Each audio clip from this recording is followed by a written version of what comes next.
Hi friends, ముందుగా variety Kakinada khoa తయారు చేస్తున్నాను. ముందుగా గులాబ్ జామ్ రెడీ చేసి పెట్టుకోవాలి. మనం బయట కోవా అమ్ముతారు, సిరప్తో కలిపిన కోవా ఉంటుంది, అది తీసుకొని వచ్చాను. ముందుగా దీనికి కావాల్సిన ఒక 2 గులాబ్ జాములు తీసుకొని వేసుకొని కోవాను కూడా సిరప్తో కలిపించుకొని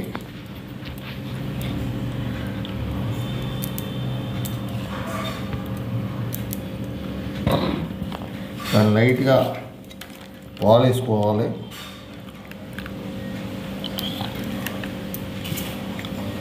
ఇంకో గులాబ్ జామ్ వేసుకుంటే ఇంకా టేస్ట్ బాగుంటుంది.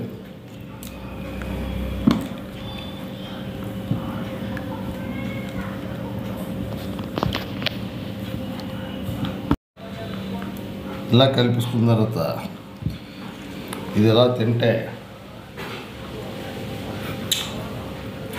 ఎక్సలెంట్, చాలా ఎక్సలెంట్గా ఉంటుంది. కాకినాడ వారి కోవా